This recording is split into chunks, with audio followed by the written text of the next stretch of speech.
Hello friends, welcome to online study with Bhavna. Friends, HP police exam की series है। इसमें हम जियोग्राफी, हिस्ट्री, पॉलिटिकल साइंस और HP GK से रिलेटेड इम्पोर्टेंट क्वेश्चंस डिस्कस करेंगे।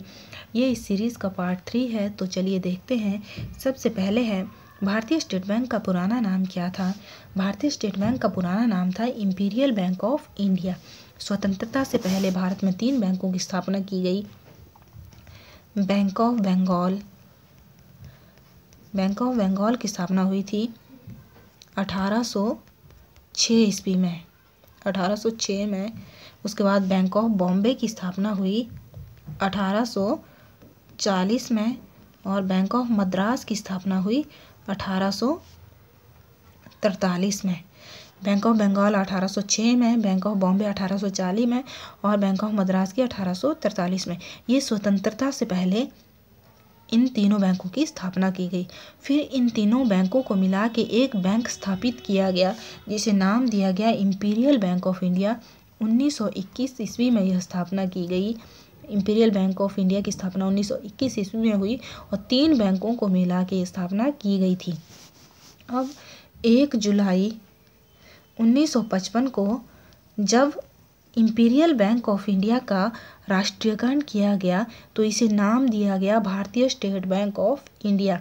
ये भी पूछा जा सकता है कि इंपीरियल बैंक ऑफ इंडिया को भारतीय स्टेट बैंक नाम कब दिया गया? तो 1 जुलाई 1955 को इंपीरियल बैंक का नाम बदल के भारतीय स्टेट बैंक कर दिया गया। अगर पूछा जाए कि पंजाब नेशनल बैंक की स्थापना कब हुई थी, तो 1894 में पंजाब नेशनल बैंक की स्थापना हुई थी और अब्ध कमर्शियल बैंक की स्थापना हुई थी 1881 में। जो अगर पूछा जाए कि भारतीयों द्वारा प्रबंधित पहला बैंक कौन सा था, तो अब्ध कमर्शियल बैंक जो था वो भारतीयों द्वारा प्रबंधित पहला बैंक था। नेक्स्ट है, नीति आयोग की स्थापना कब हुई? नीति आयोग से रिलेटेड ये क्वेश्चन मोस्ट इम्पॉर्टेंट है। बहुत सारे कॉम्पिटिटिव एग्ज़ाम में ये पूछा गया है। नीति आयोग की स्थापना 1 जनवरी 2015 को की गई और इसकी स्थापना योजना आयोग की जगह की गई थी। योजना आयोग की जगह एक नई संस्था की स्थापना हुई, जिसे नाम दिया गया नीति आयोग। अब पूछा जाए कि योजना आयोग की स्थापना कब हुई थी, तो योजना आयोग की स्थापना हुई थी 15 मार्च 1950 को। 15 मार्च 1950 को योजना आयोग की स्थापना की गई थी और इसकी जगह पे 2015 में नीति आयोग की स्थापना की गई। और पूछा जाए कि योजना आयोग का अध्यक्ष कौन होता है, तो योजना आयोग का अध्यक्ष जो था वो प्रधानमंत्री होता था और नीति आयोग का अध्यक्ष भी प्रधानमंत्री ही होता है। तो वर्तमान में जो नीति आयोग है उसके अध्यक्ष श्री नरेंद्र मोदी जी हैं और कई बार इसकी फुल फॉर्म भी पूछ ली जाती है। NITI, national institution for transforming India इसकी फुल फॉर्म है। या हिंदी में कहें तो राष्ट्रीय भारत परिवर्तन संस्थान। राष्ट्रीय भारत परिवर्तन संस्थान इसकी फुल फॉर्म है। ये पूछी जाती है कई बार एग्ज़ाम में। और एक और नीति आयोग से संबंधित एक प्रश्न एग्ज़ाम में पूछा जाता है कि क्या यह एक संवैधानिक संस्था है या गैर संवैधानिक संस्था है? तो नीति आयोग एक गैर संवैधानिक संस्था है, जिसे ज़रूरत पड़ने पर बिल पास करके स्थापित किया गया है और ज़रूरत पड़ने पर इसे हटाया भी जा सकता है। जैसे योजना आयोग को हटाकर नीति आयोग की स्थापना की गई है, वैसे ही नीति आयोग को हटा के किसी और की स्थापना भी की जा सकती है। इसलिए यह एक गैर संवैधानिक संस्था है। ओके, नेक्स्ट है, राज्यसभा का सभापति कौन होता है? राज्यसभा का सभापति होता है उपराष्ट्रपति। और वर्तमान में हमारे जो उपराष्ट्रपति हैं वो कौन है? श्री वेंकैया नायडू। श्री वेंकैया नायडू जो हैं वर्तमान में हमारे उपराष्ट्रपति हैं। 13वें देश के 13वें उपराष्ट्रपति बने थे वेंकैया नायडू और राज्यसभा के सभापति भी यही हैं। अगर पूछा जाए कि भारत के प्रथम उपराष्ट्रपति कौन थे, तो डॉक्टर सर्वपल्ली राधाकृष्णन। डॉक्टर सर्वपल्ली राधाकृष्णन जो थे वो भारत के प्रथम उपराष्ट्रपति थे और वही राज्यसभा के प्रथम सभापति भी थे। ओके, नेक्स्ट है, निम्नलिखित में से हाउस ऑफ एल्डर्स किसे कहते हैं? तो राज्यसभा को हाउस ऑफ एल्डर्स कहा जाता है या इसको उच्च सदन भी कहते हैं। अपर हाउस या उच्च सदन राज्यसभा को कहा जाता है। लोकसभा को लोअर हाउस या निम्न सदन कहते हैं और इसको लोकसभा को हाउस ऑफ पीपल, लोगों का सदन भी लोकसभा को कहा जाता है। ओके, नेक्स्ट है भारतीय संविधान में दिए गए मौलिक अधिकार किस देश के संविधान पर आधारित है। हमारे जो मौलिक अधिकार है वो हमने किस देश के संविधान से लिए हैं? अमेरिका के संविधान से मौलिक अधिकार लिए गए हैं। मौलिक अधिकारों की संख्या कितनी है? 6 मौलिक अधिकार हैं। पहले जब हमारा संविधान बना था उस टाइम मौलिक अधिकारों की संख्या 7 थी, लेकिन अब संपत्ति के अधिकार को मौलिक अधिकारों से हटा दिया गया है। एग्जाम में कई बार ये प्रश्न पूछा जाता है कि संपत्ति का अधिकार जो है अब कौन सा अधिकार बन गया है, तो संपत्ति का अधिकार जो है अब कानूनी अधिकार बन गया है। अब यह मौलिक अधिकारों की सूची से हटाकर कानूनी अधिकारों की सूची में इसको शामिल कर दिया गया है। ओके, अगर पूछा जाए कि मौलिक अधिकार जो है संविधान के कौन से भाग में है, तो मौलिक अधिकार संविधान के भाग 3 में है और अनुच्छेद 12 से 35 तक। कई बार एग्जाम में ये पूछा गया है कि कौन से अनुच्छेद में जो है हमारे मौलिक अधिकार दिए गए हैं, तो अनुच्छेद 12 से 35 तक जो है हमारे 6 मौलिक अधिकार दिए गए हैं और संविधान के भाग 3 में है। अच्छा, अगर पूछा जाए कि 6 मौलिक अधिकार कौन कौन से हैं, तो सबसे पहले समानता का अधिकार, स्वतंत्रता का अधिकार, शोषण के विरुद्ध अधिकार, धार्मिक स्वतंत्रता का अधिकार और संस्कृत और शिक्षा संबंधी अधिकार और संवैधानिक उपचारों का अधिकार। ये 6 मौलिक अधिकार हैं। समानता का अधिकार, स्वतंत्रता का अधिकार, शोषण के विरुद्ध अधिकार, धार्मिक स्वतंत्रता का अधिकार, संस्कृत और शिक्षा का अधिकार और संवैधानिक उपचारों का अधिकार। ये 6 मौलिक अधिकार हैं। संपत्ति के अधिकार को अब मौलिक अधिकारों से हटाकर कानूनी अधिकार बना दिया गया है। ओके, नेक्स्ट है अटलांटिक महासागर अंग्रेजी के किस अक्षर के आकार का है? मोस्ट रिपीटेड है एग्जाम में, बहुत सारे कॉम्पिटिटिव एग्जाम में ये प्रश्न पूछा गया है। तो जो अटलांटिक महासागर है वो अंग्रेजी के एस अक्षर के आकार का है। अगर पूछा जाए कि महासागर जो है उनकी संख्या कितनी है, तो महासागर 5 हैं। कौन कौन से हैं? प्रशांत महासागर यानी कि पैसिफिक ओशियन, अटलांटिक महासागर और हिंद महासागर, दक्षिणी महासागर और आर्कटिक महासागर। दक्षिणी महासागर को अंटार्कटिक महासागर भी कहते हैं। अगर पूछा जाए कि सबसे गहरा और सबसे बड़ा महासागर कौन सा है, तो प्रशांत महासागर, पैसिफिक ओशियन जो है वो सबसे बड़ा और गहरा महासागर है। और पूछा जाए कि अंग्रेजी के एस अक्षर के आकार का कौन सा महासागर है, तो अटलांटिक महासागर जो है ये अंग्रेजी के एस अक्षर का आकार का है। ओके, नेक्स्ट है वायुमंडल का सबसे ठंडा क्षेत्र कौन सा है? वायुमंडल का सबसे ठंडा क्षेत्र है मध्यमंडल। तापमान के आधार पर वायुमंडल को 5 मंडलों में बांटा गया है। 5 मंडल कौन कौन से हैं? क्षोभ मंडल, समताप मंडल, मध्य मंडल, आयन मंडल और बाह्य मंडल। ये 5 मंडल हैं जिसमें वायुमंडल को बांटा गया है। सबसे निचली परत है क्षोभ मंडल, सबसे ऊपरी परत है बाह्य मंडल। बाह्य मंडल में हाइड्रोजन और हीलियम गैसें पाई जाती है। ये भी कई बार पूछा गया है कि हाइड्रोजन और हीलियम गैसें कौन से मंडल में पाई जाती है, तो बाह्य मंडल में जो है हाइड्रोजन और हीलियम गैसें पाई जाती हैं। और जो वायुयान की उड़ानें होती हैं वो समताप मंडल में होती हैं। मौसम संबंधी घटनाएं क्षोभ मंडल में होती हैं। सबसे ठंडा क्षेत्र वायुमंडल का मध्य मंडल है।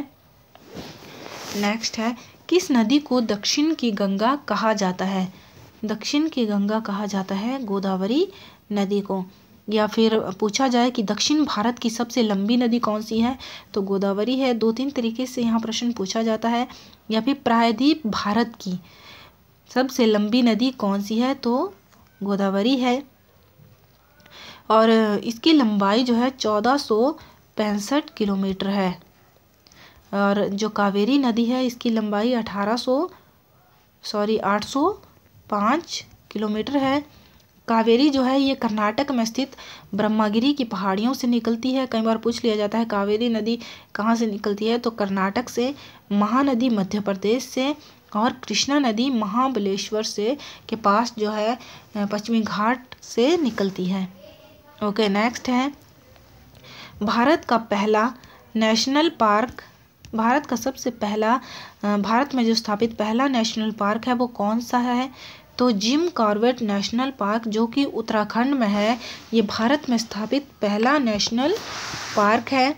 और इसका पुराना नाम था हेली नेशनल पार्क, इसका पुराना नाम था। इसकी स्थापना कब हुई थी, 8 अगस्त 1936 को इसकी स्थापना की गई थी। अगर पूछा जाए कि भारत के कौन से स्टेट में सबसे ज़्यादा राष्ट्रीय पार्क हैं, तो मध्य प्रदेश में सबसे ज़्यादा हैं। और कितने हैं, 11 हैं। मध्य प्रदेश में 11 राष्ट्रीय पार्क हैं। और पूछा जाए कि भारत में टोटल राष्ट्रीय पार्क कितने हैं, तो 104 हैं। ओके, नेक्स्ट है भारत की प्रथम रेल कब चलाई गई। भारत की प्रथम रेल चलाई गई 1853 ईस्वी में। 16 अप्रैल 1853 में जो है मुंबई से थाने के बीच, मुंबई से थाने के बीच 34 किलोमीटर ये रेल चलाई गई थी सबसे पहले। और अगर पूछा जाए कि रेलवे बोर्ड की स्थापना कब हुई, तो भारतीय रेलवे बोर्ड की स्थापना 1905 में हुई थी। ये भी पूछा जाता है कई बार कि भारत की प्रथम रेल गाड़ी जब चलाई गई तो किसके टाइम में चलाई गई थी। उस टाइम थे लॉर्ड डलहौजी के टाइम जो है मुंबई से थाने के बीच भारत की प्रथम रेल चलाई गई थी। ओके, नेक्स्ट है भारत का नेपोलियन किसे कहा जाता है। समुद्रगुप्त को भारत का नेपोलियन कहा जाता है। और इन्हें कविराज भी कहा जाता है। ये भी कई बार पूछ लिया जाता है कि कविराज किसे कहा जाता था, तो कविराज भी समुद्रगुप्त को कहा जाता था। ये गुप्त वंश का एक महान योद्धा था, इसी कारण इसको भारत का नेपोलियन कहा गया। और यह नाम इसे किसने दिया, विसेंट स्मिथ ने। कई बार डीपली एग्ज़ाम में प्रश्न पूछे जाते हैं तो हमें पूरी नॉलेज होनी चाहिए। तो विसेंट स्मिथ ने समुद्रगुप्त को भारत का नेपोलियन कहा था। ओके, नेक्स्ट है आगरा का किला किसने बनवाया। आगरा का किला बनवाया था अकबर ने। और दिल्ली का जो लाल किला है वो किसने बनवाया था, शाहजहां ने दिल्ली का लाल किला बनवाया था। और आगरा का लाल किला अकबर ने बनाया था। शाहजहां ने ताजमहल भी बनवाया था। और जो दिल्ली की जामा मस्जिद है और आगरा की मोती मस्जिद, ये दोनों ही शाहजहां ने बनवाई थी। ओके, नेक्स्ट है खालसा पंथ की स्थापना किसने की थी। खालसा पंथ की स्थापना की थी सिखों के 10वें गुरु गुरु गोविंद सिंह ने। कब की थी, 16 अप्रैल 1699 ईस्वी में गुरु गोविंद सिंह ने खालसा पंथ की स्थापना की थी, जो सिखों के 10वें गुरु थे। इनसे रिलेटेड एक और प्रश्न एग्जाम में पूछा जाता है कि गुरु गोविंद सिंह का जन्म कहाँ हुआ था, तो पटना बिहार में इनका जन्म हुआ था। ये रिपीटेड है एग्जाम में, इनके जन्म के बारे में बहुत बार पूछा गया है। तो गुरु गोविंद सिंह का जन्म पटना बिहार में हुआ था 1666 ईस्वी में। 22 दिसंबर 1666 ईस्वी में गुरु गोविंद सिंह का जन्म पटना बिहार में हुआ था। ओके, नेक्स्ट है आर्य समाज की स्थापना किसने की थी। दयानंद सरस्वती ने आर्य समाज की स्थापना की थी। कब की थी, 1875 ईस्वी में। 1875 ईस्वी में दयानंद सरस्वती ने आर्य समाज की स्थापना की थी। और राजा राम मोहन राय ने किसकी की थी, ब्रह्मा समाज की स्थापना जो है वो राजा राम मोहन राय ने की थी। उन्होंने 1828 ईस्वी में की थी। दयानंद सरस्वती ने आर्य समाज की 1875 ईस्वी में की। दयानंद सरस्वती से रिलेटेड एक और क्वेश्चन जो एग्जाम में पूछा जाता है कि इनका बचपन का नाम क्या था। मूल शंकर इनके बचपन का नाम था। इन्होंने एक पुस्तक लिखी थी सत्यार्थ प्रकाश, ये भी इम्पोर्टेंट है। सत्यार्थ प्रकाश पुस्तक किसने लिखी थी? दयानंद सरस्वती ने सत्यार्थ प्रकाश पुस्तक लिखी थी। इन्होंने एक नारा भी दिया था, वेदों की ओर लौटो। ये भी एग्जाम में बहुत बार पूछा है कि वेदों की ओर लौटो नारा किसने दिया था? वेदों की ओर लौटो नारा भी दयानंद सरस्वती ने दिया था। आर्य समाज की स्थापना भी दयानंद सरस्वती ने की थी। सत्यार्थ प्रकाश की स्थापना भी सत्यार्थ प्रकाश जो पुस्तक है वो भी किसने लिखी थी? दयानंद सरस्वती ने लिखी थी। और इनका बचपन का नाम था मूल शंकर। इनसे रिलेटेड जितने भी क्वेश्चन एग्जाम में बनते हैं वो सब मैंने आपको बता दिए। नेक्स्ट है, कौन सा प्रथम भारतीय था जो ब्रिटिश संसद का सदस्य बना? दादा भाई नौरोजी प्रथम भारतीय थे जो ब्रिटिश संसद के सदस्य बने थे। इन्हें भारतीय राजनीति का पितामह कहा जाता है। मोस्ट इम्पॉर्टेंट है कि भारतीय राजनीति का पितामह किसे कहा जाता है? दादा भाई नौरोजी को। इन्हें भारत का वयोवृद्ध पुरुष भी कहा जाता है। भारत का वयोवृद्ध पुरुष किसे कहा जाता है? दादा भाई नौरोजी को कहा जाता है। भारतीय राजनीति का पितामह किसे कहा जाता है? पितामह दादा भाई नौरोजी को किया जाता है। ये 2-3 क्वेश्चन एग्जाम में रिपीटेड हैं, इनसे रिलेटेड मोस्ट इम्पॉर्टेंट हैं। ओके, नेक्स्ट है, हिमाचल प्रदेश की सबसे पूर्वीय नदी कौन सी है? यमुना नदी हिमाचल प्रदेश की सबसे पूर्व में बहने वाली नदी है। हिमाचल में 22 किलोमीटर बहती है यमुना नदी। और अगर पूछा जाए कि वह कौन सी नदी है जो केवल एक ही डिस्ट्रिक्ट में बहती है, तो यमुना नदी केवल सिरमौर डिस्ट्रिक्ट में ही बहती है। सिरमौर डिस्ट्रिक्ट में ही बहती है यमुना नदी। और यमुना से रिलेटेड एक और प्रश्न एग्जाम में पूछा जाता है कि इसकी सहायक नदियाँ कौन कौन सी हैं? तो पब्बर, गिरी, बाटा, तौंस इसकी सहायक नदियाँ हैं। और ये डिस्ट्रिक्ट सिरमौर में खादर माजरी नामक स्थान से प्रवेश करती है। यमुना नदी हिमाचल प्रदेश की सबसे पूर्वीय नदी है। 22 किलोमीटर यह हिमाचल में बहती है। केवल डिस्ट्रिक्ट सिरमौर में ये बहती है और खादर माजरी नामक स्थान से ये सिरमौर में प्रवेश करती है। एक मोस्ट इम्पॉर्टेंट क्वेश्चन जो यमुना नदी से रिलेटेड पूछा जाता है, भगवान सूर्यदेव से किसका पौराणिक संबंध है? हिमाचल प्रदेश की वह कौन सी नदी है जिसका भगवान सूर्यदेव से पौराणिक संबंध है? यमुना नदी का जो है भगवान सूर्यदेव से पौराणिक संबंध है। ओके, नेक्स्ट है, हिमाचल प्रदेश में बनेड़ किसका प्राचीन नाम था? डिस्ट्रिक्ट मंडी में है सुंदरनगर। सुंदरनगर का प्राचीन नाम था बनेड़। बनेड़ की स्थापना कब हुई थी? 1721 ईस्वी में हुई थी। किसने की थी? गरूर सेन ने की थी। राजा गरूर सेन ने 1721 में बनेड़ की स्थापना की थी, जिसे आज हम डिस्ट्रिक्ट मंडी के सुंदरनगर के नाम से जानते हैं। ओके, हिमाचल प्रदेश उच्च न्यायालय की स्थापना कब हुई? हिमाचल प्रदेश उच्च न्यायालय की स्थापना 1971 को हुई। 25 जनवरी 1971 को हिमाचल प्रदेश उच्च न्यायालय की स्थापना की गई। पूछा जाए कि हिमाचल प्रदेश में जो न्यायाधीश हैं उनकी संख्या कितनी है, तो 13 जो है न्यायाधीशों की संख्या है, लेकिन ये मुख्य न्यायाधीश को मिला के है। उच्च न्यायालय के जो मुख्य न्यायाधीश हैं उनको मिला के 13 है। अगर ऐसे पूछा जाए तो 12 है और एक मुख्य न्यायाधीश। और इनका कार्यकाल कितना होता है उच्च न्यायालय के न्यायाधीशों का? तो 62 वर्ष इनका जो है कार्यकाल होता है। 62 वर्ष की आयु तक, 62 वर्ष नहीं, 62 वर्ष की आयु तक इनका कार्यकाल होता है। ओके, नेक्स्ट है, हिमाचल प्रदेश का सबसे ऊंचा दर्रा कौन सा है? हिमाचल प्रदेश का सबसे ऊंचा दर्रा है प्रांगला दर्रा। दर्रों से रिलेटेड एक डिटेल वीडियो मैंने बना रखी है, वो आप प्लेलिस्ट में देख सकते हैं। हिमाचल प्रदेश का सबसे ऊंचा दर्रा कौन सा है? प्रांगला दर्रा है। समुद्र तल से इसकी ऊंचाई 5548 मीटर है। यह लाहौल को लद्दाख से जोड़ता है। यह लाहौल से लद्दाख को जोड़ता है प्रांगला दर्रा। और अगर पूछा जाए कि जो बारालाचा दर्रा है वो किसको जोड़ता है, तो पहले तो बारालाचा दर्रा को 4 राहों वाला दर्रा भी कहते हैं।